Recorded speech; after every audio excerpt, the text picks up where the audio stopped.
Martial spirit के episode 34 के साथ हाजिर हूँ। तो फिर चलिए एक्सप्लेनेशन शुरू करते हैं। एपिसोड के शुरुआत में हम देखते हैं कि मास्टर वुफान चेनफेंग को ढूंढने की काफी ज्यादा कोशिश कर रहे होते हैं। तो एल्डर वांग कहता है कि मास्टर जुओ कोशिश करना बंद करे, नीचे अभी में चारों ओर मिस्ट है, आप इसके जरिए से नहीं देख पाएंगे, चाहे आप अपना व्यू कैसा भी एडजस्ट करें। बट उसके बातों का मास्टर वुफान कुछ भी नहीं कहता और वो अपने काम पे लगा होता है। तभी एल्डर ली भी कहता है कि हाँ मास्टर जुओ, आप अपने एनर्जी क्यों नहीं बचाते, चले हम दूसरे डिसाइपल को ढूंढते हैं। यह तक कि अगर आप सच में चैनफेंग को ढूंढ भी ले तो मुझे डर है कि आप सिर्फ उसकी सटर्ड डेड बॉडी को ही देख पाएंगे। तो इसी के साथ ही उसके मुंह पे एक फिर से स्लैप लगता है और मास्टर वुफान गुस्से में कहता है कि मैं श्योर नहीं हूँ कि मैं चैनफेंग की बॉडी को देख पाऊंगा या नहीं, लेकिन अगर तुम चुप नहीं रहोगे तो मैं पहले तुम्हारी डेड बॉडी को दिखाऊंगा। तो थप्पड़ खा के एल्डर ली अपनी गाल को पकड़ के कहता है कि वेल ठीक है, मैं समझ गया। और मास्टर वुफान फिर से चैनफेंग को ढूंढने लगता है और इधर एल्डर रेन मुस्कुराते हुए अपने मन में कहती है कि मास्टर वुफान अभी भी हार मानने को तैयार नहीं है। चैनफेंग ब्लड बर्निंग एलिक्सर को खाया है और इतने हाई क्लिफ से गिर गया है, मैं भी उसके सिचुएशन में जिंदा नहीं रह सकता। उस छोटे से लड़के को तो छोड़ ही दो। फिर हमें वर्ल्ड का अंदर का सीन दिखाया जाता है जहाँ पर सारे मगरमच्छ बेचारा मार खा के दूर जाके गिरता है और उनके बीच में से हमारा चैनफेंग अपने हाथों को स्ट्रेच करते हुए बाहर निकलता है और कहता है कि 25,000 किलोग्राम, मेरे बॉडी में सिर्फ 25,000 किलोग्राम स्ट्रेंथ है, ये 100 टाइगर की स्ट्रेंथ है और मेरे स्ट्रेंथ सीधे half step divine door realm में एडवांस हो गया है। और वो अपने हाथ में एक एलिक्सर को देख के कहता है कि अगर मैं अभी इस रियलम इनहेंसमेंट एलिक्सर को खाता हूँ तो मैं डिवाइन डोर रियलम में ब्रेक थ्रू कर सकता हूँ। लेकिन वो इस एलिक्सर को अपने पास रख लेता है और कहता है कि लेकिन ये टाइम नहीं है, मैं बहुत तेजी से आगे बढ़ गया हूँ, अभी मेरे फाउंडेशन बहुत ही कमजोर है, फाउंडेशन को मजबूत करना और फिर ब्रेक थ्रू करना बेहतर होगा। और देखते हैं कि उसने सारे क्रोकोडाइल्स को मार दिया होता है। तभी चैनफेंग को कोई बुलाता है तो और चैनफेंग पीछे मुड़ता है तो देखते हैं कि पीछे हमारे सिस्टर हान होती है और उसे देख के ही चैनफेंग दौड़ते हुए उनके पास जाता है और कहता है कि यूएर आप उठ गई। और उसके आगे पीछे घूमते हुए कहता है कि यूएर आपको कैसा फील हो रही है, कोई डिस्कम्फर्टेबल फील हो रहा है, क्या आप प्यासी या भूखी है। तभी सिस्टर हान चैनफेंग को हक कर लेती है और कहती है कि चैनफेंग तुम अब भी जिंदा हो और मैं भी जिंदा हूँ, मैं सपना नहीं देख रही हूँ, ये बढ़िया है। तो चैनफेंग भी सिस्टर हान को हक कर लेता है और कहता है कि यूएर थैंक्स, मैं हमेशा आपके लिए मौजूद रहूंगा, हमेशा। फिर हमें मास्टर वुफान का सीन दिखाया जाता है। वो थक हार के कहता है कि अच्छा ठीक है, मैं चैनफेंग को नहीं ढूंढ पाया। तो ये सुन के एल्डर ली काफी ज्यादा खुश हो जाता है और अपने मन में हंसते हुए कहता है कि जुओ वुफान तो फाइनली गिव अप कर दिए और कहता है कि वेल फाइनली हम दूसरे डिसाइपल को देख सकते हैं, चलो देखते हैं कि मेरे किंगमू सेट के डिसाइपल कैसे परफॉर्म कर रहे हैं। और जब वो उस पोर्टल के अंदर देखता है तो वो काफी ज्यादा हैरान हो जाता है और चिल्ला के कहता है कि क्या मेरे सारे डिसाइपल मर गए हैं।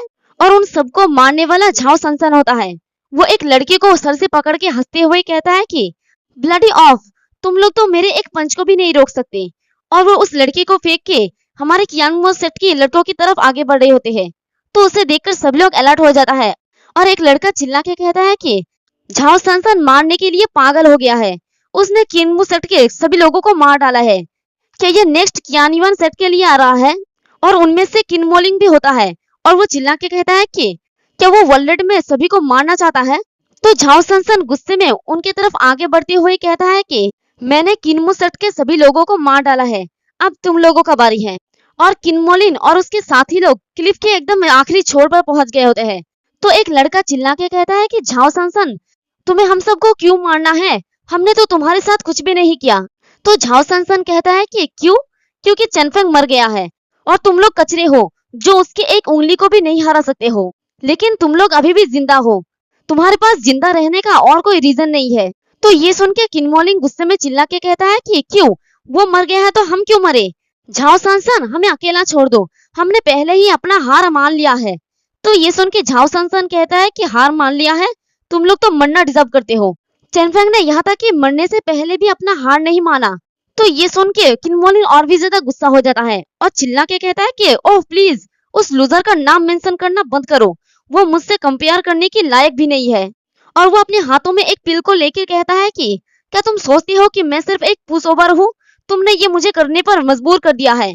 और वो उस पिल को खा लेता है इसी के साथ वो ब्रेक थ्रू करने लगता है और चिल्ला के कहता है कि come on divine door realm तक पहुंचो, और उसके ऊपर भी योलो लाइट गिरता है।